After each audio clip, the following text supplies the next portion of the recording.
পূর্ণিমার মতো সুন্দরী আর বিলকিসের মতো ধনীদের যখন সংসার ভেঙে যায় তখন বুঝতে হবে এক সংসারে থাকতে হলে টাকা পয়সা সুন্দর চেহারার দরকার নেই। প্রত্যেকটা সম্পর্ক ইলেকট্রিক কারেন্টের মতো, কানেকশন যদি ভুল হয় তাহলে সেটা তোমাকে তোমার জীবনে অনেক শক দেবে, আর কানেকশন যদি ঠিক হয় তাহলে সেটা তোমার জীবনকে আলোয় ভরিয়ে দেবে। ভালোবাসা হলো নিউটনের চতুর্থ সূত্রের মতো, ছেলেদের ভালোবাসা বাড়লে মেয়েদের ভালোবাসা কমে, মেয়েদের ভালোবাসা বাড়লে ছেলেদের ভালোবাসা কমে। ছেলের ভালোবাসা মেয়েদের ভালোবাসায় ব্যস্ততা অনুপাতিক। 32 রকম যন্ত্রণা লুকিয়ে 32টা দাঁত বের করে হাসতে পারা মেশিনটার নাম হচ্ছে মধুবিত্তু। যার কথা ভেবে তুমি প্রতিদিন নিজের ভিতরকে একটু একটু করে শেষ করতে থাকবে, সেই একদিন তোমাকে বলবে, কে বলেছিল আমার জন্য নিজেকে শেষ করতে? ভালোবাসায় কি আছে, সুখ নাকি দুঃখ? যদি সুখ থাকে তাহলে মানুষ এত কাঁদে কেন? আর যদি দুঃখ থাকে তাহলে মানুষ ভালোবাসে কেন? পৃথিবীর নিষ্ঠুরতম সত্য হলো আপনার উপকারের কথা মানুষ বেশি দিন মনে রাখবে না। আমরা আপদমস্তক স্বার্থপর প্রাণী। ভিখারিকে 2 টাকা দেওয়ার আগেও মানুষ চিন্তা করে কতটুকু পুণ্য অর্জন হবে।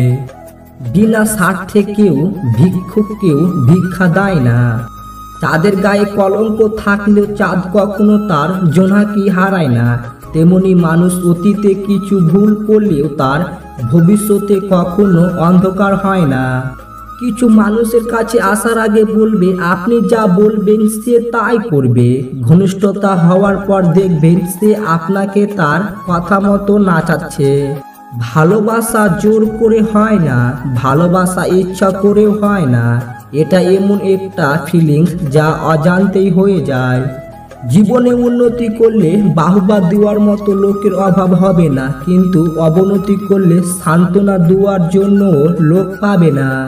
অন্যের স্ত্রীকে কাছে পেতে চাইলে এই 3টি কাজ করুন, সে নিজেই আপনার কাছে আসবে। নাম্বার 1, তার সব রকম কাজে সাপোর্ট করুন। নাম্বার 2, অনেক বেশি তার রূপের প্রশংসা করুন। নাম্বার 3, তার সাথে বেশি বেশি সময় কাটান। যদি সুখী হতে চাও তবে প্রত্যাশা কমাও।